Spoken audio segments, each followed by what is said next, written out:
नमस्कार दोस्तों, मैं साइली साड़के और आप देख रहे हैं एम्बुलेंस। मीरा भाईंदर की लोक संख्या दिन ब दिन बढ़ती जा रही है और ऐसे में भाईंदर पश्चिम में एक ही एमबीएमसी का रुग्णालय है, टेम्बा अस्पताल या कह लीजिए पंडित भीमसेन जोशी अस्पताल। इस अस्पताल में जो है कई दिनों से रुग्णों की जो है संख्या बढ़ती जा रही है। 200 रुग्ण बेड यहाँ पे है, पर ऐसे में एम्बुलेंस की कमी के वजह से रुग्णों की जान जाने की खबरें हमने सुनी है। ऐसे में जो है कार्डियक एम्बुलेंस की मंजूरी इस टेम्बा अस्पताल को मिली है, ऐसी सूचना जो है अभी सामने आई है। इस पूरे विषय के बारे में हमने टेम्बा अस्पताल के डीन और संबंधित पदाधिकारियों से भी बात की। उनका क्या कुछ कहना है, आइए सुनते हैं। बघा 6 महिन्यापूर्वी अगोदर परिचय करून देतो। या पंडित भीमसेन जोशी सामान्य रुग्णालयाच्या रुग्ण कल्याण समितीचा मी एक सदस्य आहे आणि या हॉस्पिटलमधले हे सगळे डीन म्हणा किंवा या दोन मॅडम म्हणा, हे सगळे ह्या हॉस्पिटलचा कारभार चालवत आहेत। आपल्या शहरामध्ये वाढती लोकसंख्या लक्षात घेता या हॉस्पिटलला एक कार्डियक ॲम्ब्युलन्स एकदम नितांत आवश्यकता होती आणि अशा प्रकारची मागणी आम्ही आपले माननीय आमदार प्रताप सरनाईक साहेब यांच्याकडे 6 महिन्यापूर्वी केली होती। आणि सरनाईक साहेबांनी म्हणजे आवर्जून सांगावंसं वाटतं की त्वरित पाठपुरावा केला त्या गोष्टीला आणि आमदार निधीमधून जिल्हा नियोजन कमिटीच्या माध्यमातून या ठिकाणी 35 लाख रुपयाची तरतूद ही वेगळी आपल्या या हॉस्पिटलच्या कार्डियक ॲम्ब्युलन्ससाठी रिझर्व केलेली आहे। एवढी रक्कम आणखीन मला वाटतं येत्या महिन्याभरात एप्रिलमध्ये ती पूर्ण प्रक्रिया पूर्ण होऊन ॲम्ब्युलन्स आपल्या इकडे येणार आहे। आजच्या बैठकीमध्ये खास करून आम्ही असं ठरवलेलं आहे की ह्या ज्या आपल्या सेवा आहेत ह्या रुग्णालयामार्फत, जसं का अपंगत्वाचे दाखले दिले जातात किंवा डायलिसिस आपण फ्रीमध्ये करतोय, त्याचबरोबर मोतीबिंदूचे ऑपरेशन्स आपण मोफत सगळ्यांना करतोय।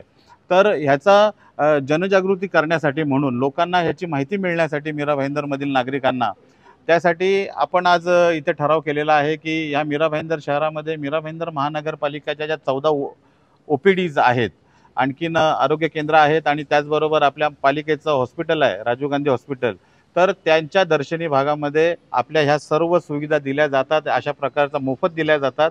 अशा प्रकारचा बोर्ड त्या ठिकाणी लावण्यात यावा जेणेकरून लोकांना त्याची माहिती मिळेल, तिथे आलेल्या पेशंट्सना त्याची माहिती मिळेल।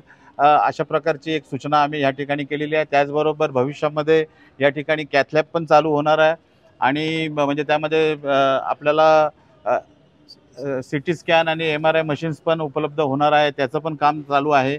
खरंच कौतुक वाटतं मला आदरणीय प्रताप सरनाईक साहेबांचं की 6 महिन्यापासून राजू वेतोसकरांच्या माध्यमातून हा विषय उचलला गेला होता। अजय साळवी शाखाप्रमुख, ज्या तुम्ही आता उल्लेख जसा केला, त्यानेच त्या 2 रुग्णांना इथपर्यंत घेऊन आलं होतं आणि ही दुर्दैवी घटना घडली।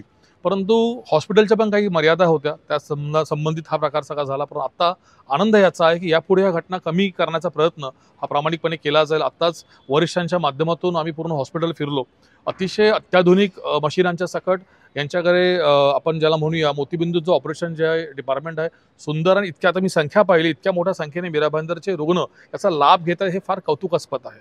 सोबत डायलिसिस सेंटर पाहिलं, तेही अतिशय व्यवस्थित सुंदर, म्हणजे जणू एखादं प्रायव्हेट हॉस्पिटलमध्ये जी सुविधा असली पाहिजे, ज्या पद्धतीने असली पाहिजे, ती सुविधा आज आम्ही या ठिकाणी पाहिली। कौतुक या सर्व डॉक्टरांचं की इतकं चांगलं ही लोक हे हॉस्पिटल आता मेंटेन करतात आणि याच्या पुढेही जी काही गरज त्यांना आमच्या माध्यमातून, आमदारांच्या माध्यमातून या हॉस्पिटलसाठी लागेल, आदरणीय प्रताप सरनाईक साहेब नेहमीच त्यासाठी तत्पर असतात।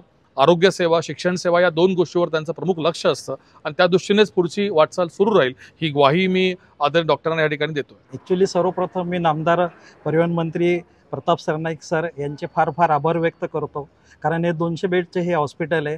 इथे वेळोवेळी असणारे Z+ची सुरक्षा असो किंवा इमर्जन्सी पेशंट असो, जेव्हा आम्हाला शिफ्ट करताना ॲम्ब्युलन्सचे थोडंसं आम्ही हातबलता आमच्याकडे होतीच, परंतु आता 108 ॲम्ब्युलन्स आपल्या कॅम्पसमध्ये आल्यामुळे, तसेच आता सरांनी एक आम्हाला अत्याधुनिक अशी कार्डियक ॲम्ब्युलन्स DPDCमधून मंजूर केलेली आहे, त्याबद्दल सरांचे प्रशासनातर्फे आणि आमच्या हॉस्पिटलतर्फे आभार व्यक्त करतो। दोस्तों, जैसे कि आपने सुना एम्बुलेंस के बारे में जो है परिवहन मंत्री प्रताप सरनाईक के पास ये लोग गए थे और उनके ही तरफ से इस तीनों एम्बुलेंस को है 35 लाख रुपयों की जो है मंजूरी मिली है। मीरा भाईंदर वासियों के लिए एक खुशी की खबर है, टेम्बा अस्पताल के लिए खुशी की खबर है। आने वाले दिनों में जल्द से जल्द यहाँ पे जो है 3 कार्डियक एम्बुलेंस जो है नजर आएगी। इस पूरे खबर के बारे में आप क्या सोचते हैं, कमेंट करके जरूर बताइए।